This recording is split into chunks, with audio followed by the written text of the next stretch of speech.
guys, welcome to the new lecture. Hope you all are doing well. Today we will study about endocrine system adult health nursing. Our main objective is care of client with disorder of pituitary gland. So firstly we will discuss about treatment modalities of patient with pituitary gland disorder, utilize nursing process in the previous provision of care for patient with disorder of pituitary gland, for patient undergoing surgery of gland, discuss the impact of various endocrine disorder on patient and their families. So anatomy and physiology of pituitary gland. The pituitary gland is located at the base of the brain and control the secretion of hormone as regulated by the hypothalamus. Pituitary gland कहाँ पर present है, कहाँ पर located है? At the base of brain. MCQs आ सकता है कि location of the pituitary gland, तो हमारे पास क्या है? Base of the brain. Okay, then control the secretion of hormone as regulated by the hypothalamus. Pituitary gland के पास ज़्यादातर वो हार्मोन्स है जो कि हाइपोथैलेमस के होते हैं. मींस के हाइपोथैलेमस जो सिक्रीशन करता है वो पिट्यूटरी ग्लैंड अपने पास क्या करती है? स्टोर करती है और उन्हीं को फिर क्या करती है? सिक्रेट करती है. It is made up of anterior and posterior lobe. Posterior lobe means के जो हमारे पास पिट्यूटरी ग्लैंड है इसके कितने लोब है? 2 लोब है, anterior lobe and posterior lobe. ठीक है, तो एंटीरियर लोब से अलग हार्मोन सिक्रेट होते हैं, पोस्टीरियर से अलग. ठीक है, देन ये हमारे पास कुछ स्ट्रक्चर है पिट्यूटरी ग्लैंड का. ये हमारे पास ये जो है एंटीरियर लोब है और ये वाला हमारे पास पोस्टीरियर लोब है. ये इसका पोर्टल सिस्टम है. ठीक है, कि किस तरीके से हार्मोन्स कहाँ से किस तरीके से हाइपोथैलेमस से पिट्यूटरी ग्लैंड के पास आते हैं. देन हमारे पास एंटीरियर लोब में कौन कौन से हार्मोन्स हैं और पोस्टीरियर लोब में कौन कौन से हार्मोन्स पाए जाते हैं. एंटीरियर में हमारे पास 6 हार्मोन्स है. कितने? 6. जबकि पोस्टीरियर में हमारे पास कितने हैं? 2 हार्मोन. ठीक है, तो एंटीरियर लोब में से हमारे पास growth hormone, thyroid stimulating hormone, adrenocorticotropic hormone, prolactin, follicle stimulating hormone, utilising hormone. और पोस्टीरियर में हमारे पास क्या है? Oxytocin and anti diuretic hormone, जिसे हम एडीएच भी कहते हैं और वेसोप्रेसिन भी कहते हैं. ठीक है, तो हमारे पास ज़्यादा जो डिजीज़ आती है वो हमारे पास स्पेशली ग्रोथ हार्मोन से आती है और एड्रीनोकोर्टिकोट्रोपिक हार्मोन. इनसे ज़्यादातर हमारे पास क्या आती है? डिसऑर्डर्स आते हैं, जो कि अभी हम आगे क्या करेंगे? डिस्कस करेंगे. लेकिन आप लोगों ने इस लिस्ट को अच्छे से याद करना है कि एंटीरियर लोब के कौन कौन से हार्मोन्स हैं और पोस्टीरियर के ऑक्सीटोसिन एंटी डायरेटिक हार्मोन, जबकि एंटीरियर लोब के हमारे पास कौन से? Growth hormone, thyroid stimulating hormone, adrenocorticotropic hormone, prolactin, follicle stimulating hormone and utilising hormone. Is it clear? अब आप देखें, क्विक रिव्यू में हम चेक करते हैं कि हमारे पास पोस्टीरियर ग्लैंड से कौन से हार्मोन्स आते हैं और एंटीरियर से. तो जैसे पीछे हम लोगों ने हार्मोन्स के नाम पढ़े, अब हम इनके फंक्शन पढ़ेंगे. जैसे कि यहाँ पर हमारे पास है ऑक्सीटोसिन और एडीएच. क्या है? ऑक्सीटोसिन एंड एडीएच, जो कि कहाँ से सिक्रीट हो रहा है? हमारे पोस्टीरियर लोब से. कौन से लोब से? पोस्टीरियर लोब से. तो ये क्या करता है? जो ऑक्सीटोसिन है इसके काम क्या है? यूट्राइन मसल कॉन्ट्रैक्शन करता है और मेमरी ग्लैंड्स पे ये क्या करता है? काम करता है. यूट्राइन मसल कॉन्ट्रैक्शन से ये होता है कि ड्यूरिंग डिलीवरी जब यूट्राइन कॉन्ट्रैक्शन होती है तो बेबी क्या हो जाता है? डिलीवर हो जाता है. और मेमरी ग्लैंड्स में इसका काम क्या होता है कि ये मिल्क प्रोडक्शन को क्या करवाता है? स्टिमुलेट करवाता है. देन हमारे पास है एडीएच. एडीएच कहाँ पर जाके काम करते हैं? किडनी ट्यूब्यूल्स पर, यानी कि नेफ्रॉन में जो हमारे पास ट्यूब्यूल्स है उस पर कौन एक्ट करता है? एडीएच काम करते हैं. एडीएच का काम क्या होता है कि ये हमारे पास क्या? एंटी डायरेटिक हार्मोन है, यानी कि ये वाटर रिटेंशन करता है. क्या करता है? Water retention. ठीक है, फिर हमारे पास है पोस्टीरियर लोब. कौन सा लोब है? Posterior lobe. पोस्टीरियर लोब में हमारे पास थायराइड स्टिमुलेटिंग हार्मोन क्या करता है? थायराइड को जाके स्टिमुलेट करता है. फिर एसीटीएच हमारे पास है, वो एड्रिनल कॉर्टेक्स पे जाके काम करता है और उसके हार्मोन्स को सिक्रेट करता है. Follicle stimulating hormone and utilising hormone testis and ovaries पर जाके एक्ट करते हैं और ये ज़्यादातर जो मेंस्ट्रुअल साइकिल होता है उनमें इनका क्या होता है? काम होता है. ठीक है, जैसे कि फॉलिकल स्टिमुलेटिंग हार्मोन फॉलिकल्स को स्टिमुलेट करते हैं और ल्यूटिनाइजिंग हार्मोन क्या करता है? ल्यूटिनाइजेशन करता है. देन हमारे पास है growth hormone. Growth hormone entire body पे काम करता है, क्योंकि हमारी ओवरऑल बॉडी को ग्रोथ हार्मोन की ज़रूरत होती है ताकि हम ग्रो कर सके. प्रोलैक्टिन मेमरी ग्लैंड पे जाके क्या करता है? इफेक्ट करता है इन मैमल्स. देन हमारे पास है एंडोर्फिन, एंडोर्फिन क्या है? Pain receptor in the brain. Endorphin हमारे पास क्या है? पेन रिसेप्टर है। क्या है? पेन रिसेप्टर है। फिर हमारे पास पिट्यूटरी ग्लैंड के जो डिसऑर्डर है वो हमारे पास दो किस्म के होते हैं। एक तो होता है हाइपर सिक्रेटरी एंड देन हमारे पास होता है हाइपोसिक्रेटरी। या तो पिट्यूटरी ग्लैंड बहुत ज़्यादा सिक्रेशन करेगा, यानी बहुत ज़्यादा एक्टिविटी परफॉर्म करेगा, तो वो हाइपर एक्टिविटी हो जाएगा या हाइपर सिक्रेटरी। या पिट्यूटरी ग्लैंड क्या करेगा कि उसकी जो प्रोडक्शन है वो लेस हो जाएगी, डिक्रीज हो जाएगी, जिसकी वजह से उसकी एक्टिविटी भी क्या हो जाएगी? डिक्रीज हो जाएगी। तो इसलिए हम इसको क्या कहेंगे? हाइपो एक्टिविटी कहेंगे और हाइपो सिक्रेटरी कहेंगे। ठीक है। अब हमारे पास है anterior pituitary gland. Anterior pituitary gland में हमारे पास अगर हाइपर एक्टिविटी हो रही है, अगर एंटीरियर पिट्यूटरी ग्लैंड में हाइपर एक्टिविटी हो रही है तो हमारे पास ये डिजीज है गिगैंटिज्म, एक्रोमेगैली गिगैंटिज्म, कशिंग डिजीज। ठीक है। देन हमारे पास अगर एंटीरियर पिट्यूटरी ग्लैंड में हाइपर एक्टिविटी हो रही है तो ड्वार्फिज्म, एक्रोमेक्रिया, सिमोन डिजीज। ठीक है। फिर हम पोस्टीरियर की बात करें तो उसमें हमारे पास एडीएच की प्रोडक्शन बहुत ज़्यादा होती है, एप्रोप्रिएट तरीके में होती है, जिसको हम SIADH भी कहते हैं। और अगर हम इसकी हाइपर एक्टिविटी की बात करें तो डायबिटीज इंसिपिडस। तो anterior and posterior pituitary gland के डिफेक्ट से हमें क्या होगा? डिस्ट्रोफिया एडिपोसोजेनेटिलिस। ठीक है। देन अब हमारे पास कॉज क्या है पिट्यूटरी ग्लैंड के डिसऑर्डर के? ठीक है। तो मेनली दो रीजन होती है, या तो हाइपर एक्टिविटी होगा या फिर हाइपर एक्टिव। देन अब हम पढ़ेंगे gigantism. Pituitary disorder characterised by excessive growth of body, average height is approximately 7 to 8 feet. इसमें यह होता है कि नॉर्मल पर्सन के जो हार्मोन ग्रोथ है उससे इसमें बहुत ज़्यादा प्रोडक्शन हो जाती है। मीन्स के excessive production of growth hormone, जिसमें जो क्लाइंट होता है या जो पेशेंट होता है उसकी ओवरऑल बॉडी की ग्रोथ क्या हो जाती है? बहुत ज़्यादा हो जाती है और तकरीबन 7 से 8 फीट तक उसकी हाइट पहुंच जाती है। कॉज ऑफ गिगैंटिज्म, वजह क्या है? Hyper secretion of growth hormone in childhood और इन प्री एडल्ट। जाहिर सी बात है, अगर ग्रोथ बढ़ रही है तो क्यों बढ़ रही है? क्योंकि ग्रोथ हार्मोन क्या हो रहा है? ज़्यादा एक्सेसिव अमाउंट में प्रोड्यूस हो रहा है। So tumour of acidophilic cell of anterior pituitary. Anterior pituitary gland में हमारे पास क्या हो जाते हैं? ट्यूमर हो जाते हैं। किस चीज़ का ट्यूमर? एसिडोफिलिक सेल्स का। किसका? एसिडोफिलिक सेल्स के ट्यूमर हो जाता है, जिसकी वजह से जो पिट्यूटरी ग्लैंड है वो क्या करता है? हाइपर सिक्रेशन करता है ग्रोथ हार्मोन की, जिसकी वजह से क्लाइंट को गिगैंटिज्म हो जाता है। जिस तरीके से आप पिक्चर में देख सकते हैं कि जो पर्सन है इसकी हाइट कितनी लंबी है, और अगर आप नॉर्मल को देखें तो वो नॉर्मल पर्सन के सामने कितना छोटा लग रहा है। ठीक है।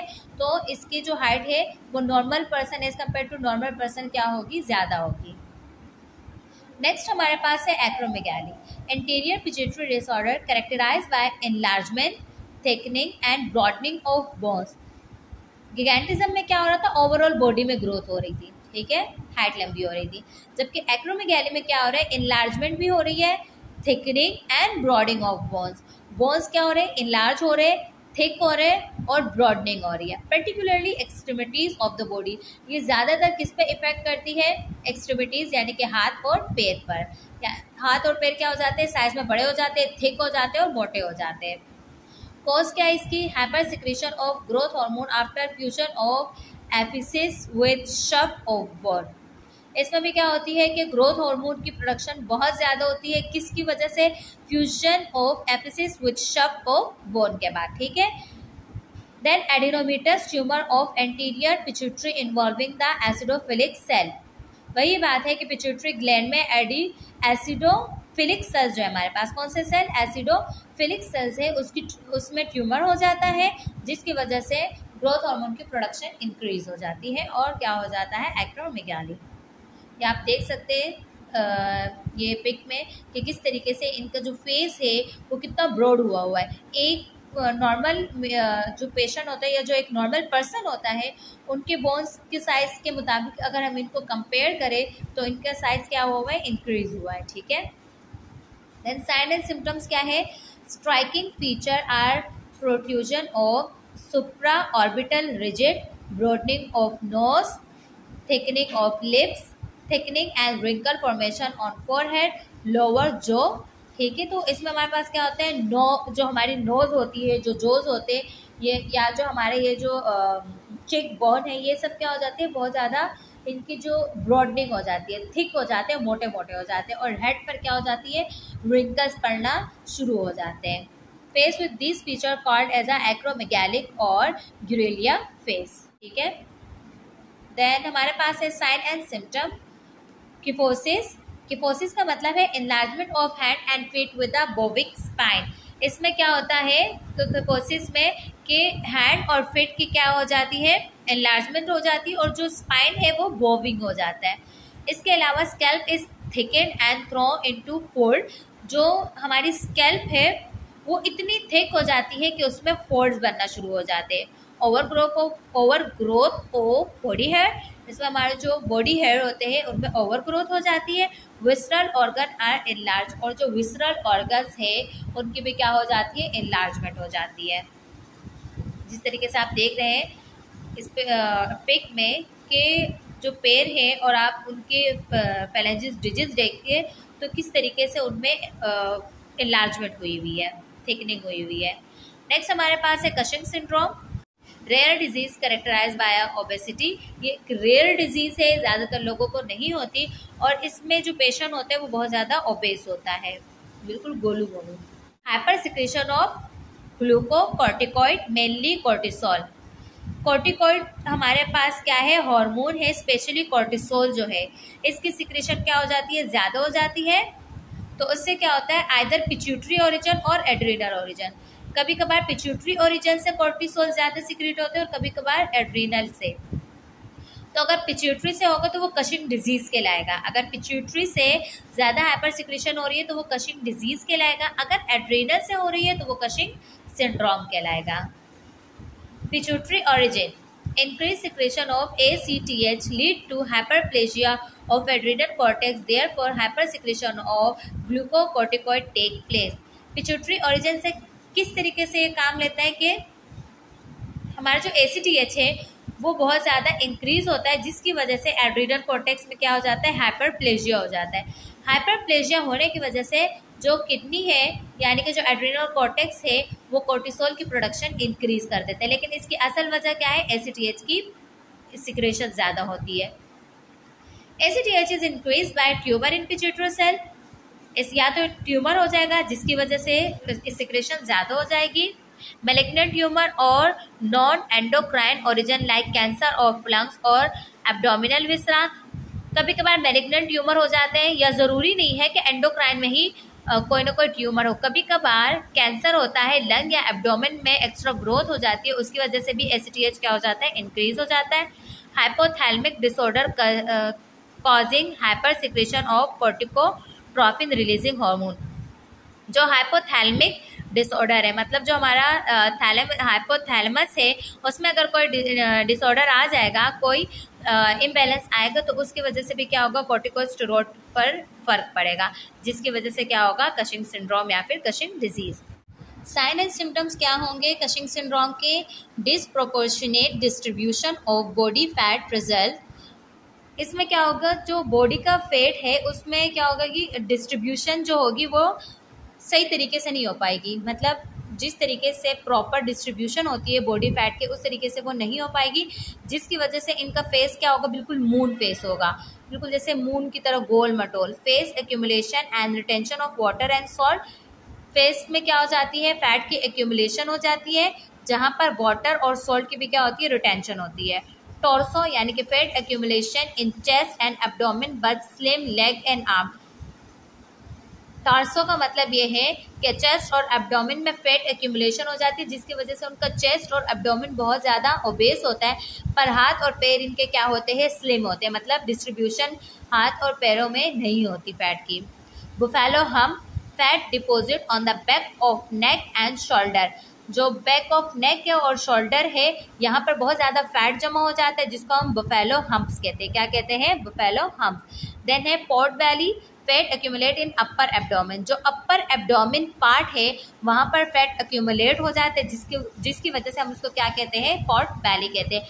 ये जो टर्मिनोलॉजीज है इसको आप अच्छे से पढ़ लीजिएगा। जिस तरीके से आप ये देख सकती है बफेलो हम्प्स है, और बच्चे का देखें नेक पे कितना ज़्यादा फैट क्या हुआ है, एक्यूमुलेट हुआ है। अब हमारे पास नेक्स्ट है dwarfism. Pituitary disorder in children characterised by stunt growth. इसमें ये होता है ड्वार्फिज्म में कि जो बच्चे होते हैं उनकी जो ग्रोथ होती है वो रिटार्ड होती है, मींस के बच्चे शॉर्ट स्टेचर्स होता है और बच्चे क्या हो जाते हैं, छोटे छोटे ही रह जाते हैं। इनमें ग्रोथ हार्मोन बहुत कम प्रोड्यूस होता है, जिसकी वजह से इनके हाइट सही तरीके से इंक्रीज नहीं हो पाती। कॉज क्या है, reduction in growth hormone in infancy और अर्ली चाइल्डहुड। इन्फेंसी में या फिर अर्ली चाइल्डहुड में क्या होता है कि ग्रोथ हार्मोन की प्रोडक्शन डिक्रीज हो जाती है।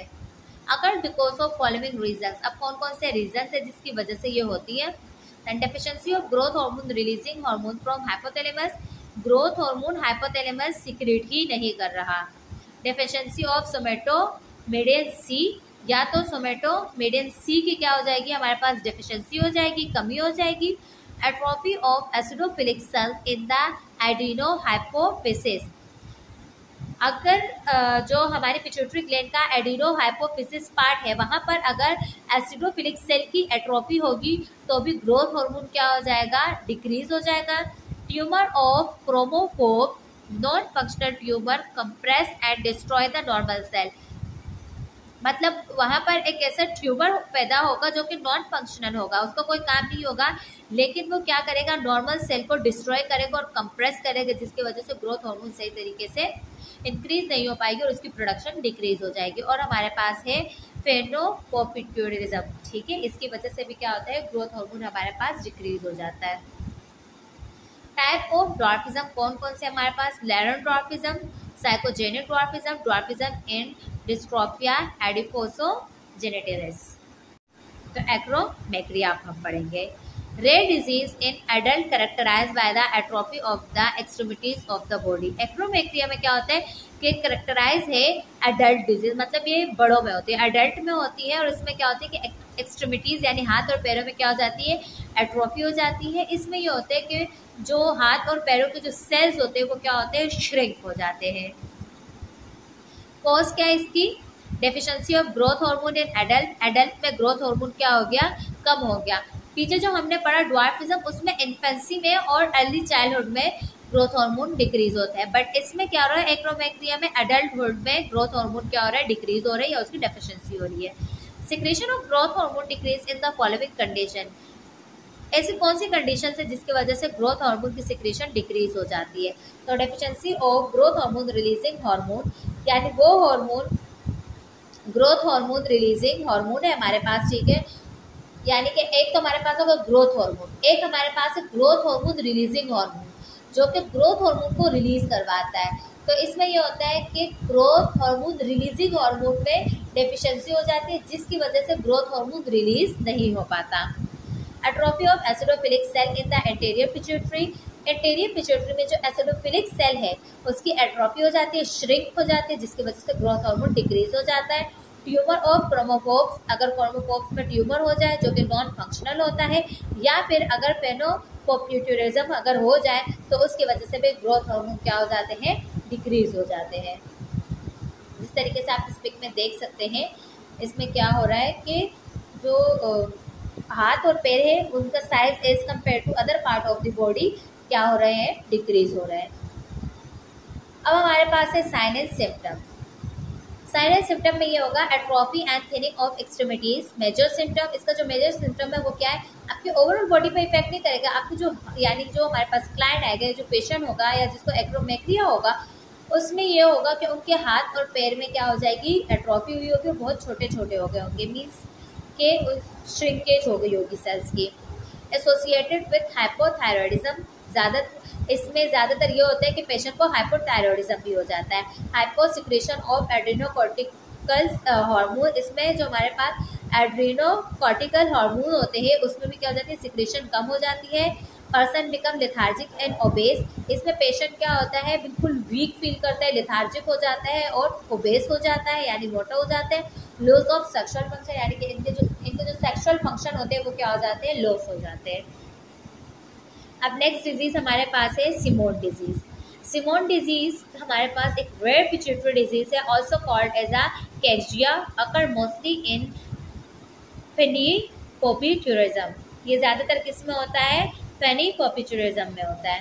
साइन और सिम्टम इसके क्या है? डेवलपिंग स्नेल डिके, क्या होता है कि सेनल डिके हो जाते हैं। Senile decay is due to deficiency of hormone from target gland of anterior pituitary gland, for example thyroid gland, adrenal cortex and gonads. यानी कि pituitary gland, specially anterior pituitary gland का जो हार्मोन्स होते हैं वो क्या हो जाते हैं? डिक्रीज हो जाते हैं, जिसकी वजह से थायराइड ग्लैंड भी अपनी सिक्रेशन सही से नहीं कर पाता, एड्रिनल कॉर्टेक्स की सिक्रेशन भी सही से नहीं हो पाती और गोनेड्स की सिक्रेशन भी सही से नहीं हो पाती, जिसकी वजह से लॉस ऑफ सेक्सुअल फंक्शन हो जाता है। Loss of hair and loss of teeth, इसमें यह होता है कि आपके बाल जो है वो भी झड़ना शुरू हो जाते हैं और टूथ यानी कि जो हमारे दांत होते हैं वो भी लॉस में चले जाते हैं। The skin on face become dry and wrinkle, most common, यानी कि इसमें ज़्यादातर ये होता है कि जो फेस है उसकी जो स्किन होती है वो रिंकल हो जाती है और ड्राई हो जाती है। अब हमारे पास नेक्स्ट है syndrome of inappropriate hyper secretion of antidiuretic hormone, disease characterised by loss of sodium through urine due to hyper secretion of ADH. इसमें यह होता है कि लॉस ऑफ सोडियम होता है, क्योंकि इसमें हमारे पास जो यूरिन होता है उसमें सोडियम बहुत ज़्यादा क्या हो जाता है? एक्सक्रीट आउट हो जाता है, क्योंकि हाइपर सिक्रेशन ऑफ एडीएच, क्योंकि हमारे पास एडीएच बहुत ज़्यादा अमाउंट में सिक्रेट हो रहा होता है। इसकी कॉज क्या है? Due to cerebral tumour, lung tumour and lung cancer, because the tumour cell secrete ADH. या तो सेरिब्रल ट्यूमर होगा, या तो लंग ट्यूमर होगा, या तो लंग कैंसर होगा, जिसकी वजह से जो ट्यूमर सेल है वो एडीएच सिक्रेट करेंगे। Normal secretion of ADH make the plasma hypotonic, अगर एडीएच नॉर्मली सिक्रेट होगा तो जो हमारे पास प्लाज्मा है वो हाइपोटोनिक होगा। हाइपोटोनिक सोल्यूशन यानी कि हाइपोटोनिक सोल्यूशन होगा तो एडीएच क्या होगा? इनहिबिट होता रहेगा। अगर हाइपोटोनिक सोल्यूशन होगा तो एडीएच की प्रोडक्शन क्या होगी? इनहिबिट होगी, जिसकी वजह से प्लाज्मा में ऑस्मोलैरिटी क्या हो जाएगी? रिस्टोर हो जाएगी। But in SIADH secretion of ADH from tumor is not inhibited by hypotonic plasma, पर इसमें यह होता है कि इतनी ज़्यादा ADH ज़्यादा सिक्रेट हो रही होती है कि हाइपोटोनिक प्लाज्मा भी इसको इनहिबिट नहीं कर पा रहा होता। साइन और सिम्टम क्या है इसमें? लॉस ऑफ एपेटाइट, भूख लगना बंद हो जाएगी, वेट लॉस हो जाएगा। अब आप कुछ खा नहीं रहे तो आपको क्या होगा? वेट लॉस होगा, नोजिया वोमिटिंग होगी, हेडेक होगी, मसल वीकनेस होगा, स्पाज़म एंड क्रैम्प्स, पेट में जैसे पेट में मरोड़े होगी और स्पाज़म मसल स्पाज़म हो जाएगा, फटीग थकावट आप फील करेंगे, लेथार्जिक होंगे, रेस्टलेसनेस एंड इरिटेबिलिटी। आप जैसे बेसुकून नहीं होते, हर आपको सुकून नहीं मिलेगा, जैसे कि थके थके रहेंगे, ओवरऑल बॉडी में पेन होगा और आप इरिटेबिलिटी आपको फील होगी। In severe condition patient die because of coma and convulsion. ज़्यादातर केसेस में ये देखा गया है कि इसमें पेशेंट या तो कोमा में चले जाते हैं या तो कन्वर्जन्स में, जिसकी वजह से पेशेंट की डेथ हो जाती है। Thank you so much for watching and supporting us. Make sure subscribe our channel and hit the bell icon for the notification. Also share and like the lecture. See you in next lecture. Allah Hafiz.